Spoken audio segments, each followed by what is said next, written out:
Smartphone और social media के बहुत पहले एक ऐसा समय था जब कंप्यूटर एक दूसरे से बात भी नहीं कर सकते थे। 1960 के दशक के अंत में शोधकर्ता सोच रहे थे दूर स्थित कंप्यूटर तेज और भरोसेमंद जानकारी कैसे साझा करे। 1969 में कुछ साइंटिस्ट्स ने एक क्रांतिकारी चीज बनाई, ARPANET। यह एक छोटा नेटवर्क था जो कैलिफोर्निया और यूटा की 4 यूनिवर्सिटीज के कंप्यूटरों को जोड़ता था।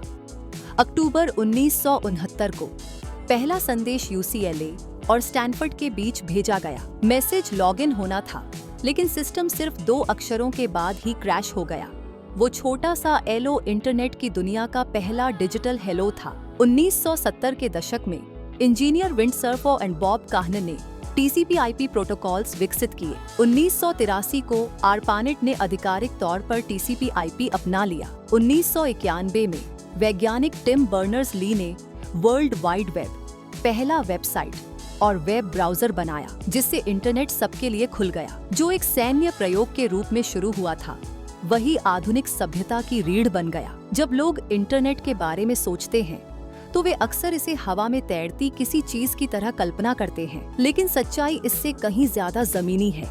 जब वैज्ञानिकों ने ARPANET बनाया, तब कंप्यूटर मोटी विद्युत केबलों से जुड़े थे। जैसे जैसे नेटवर्क बढ़े, तेज और भरोसेमंद कनेक्शन की जरूरत पड़ी। तब आए फाइबर ऑप्टिक केबल्स, जो लाइट सिग्नल्स के जरिए इंफॉर्मेशन को लगभग लाइट की स्पीड से पहुंचाते हैं। आज दुनिया के 99% से ज्यादा अंतरराष्ट्रीय इंटरनेट ट्रैफिक समुद्र के नीचे बिछी फाइबर ऑप्टिक केबलों के जरिए चलता है। ये केबलें महाद्वीपों को जोड़ने के लिए हजारों किलोमीटर तक समुद्र तल पर फैली होती हैं। इनके निर्माण और बिछाने का काम विशेष केबल बिछाने वाले जहाजों द्वारा किया जाता है। जब आप कोई संदेश भेजते हैं या वेबसाइट खोलते हैं, आपका डिवाइस वाईफाई या मोबाइल नेटवर्क से ISP जैसे एयरटेल, जियो, वोडाफोन से जुड़ता है। ISP आपका डेटा फाइबर नेटवर्क के जरिए डेटा सेंटर या सबमरीन केबल स्टेशन तक भेजता है।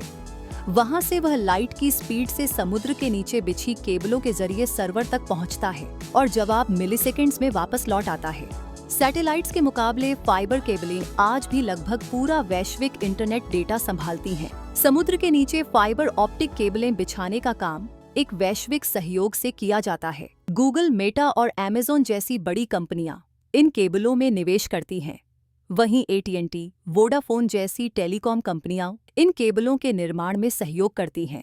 तो अगली बार जब आप इंटरनेट चलाएं, जरा ठहरिए और याद कीजिए उस कहानी को जिससे ये डिजिटल दुनिया शुरू हुई थी।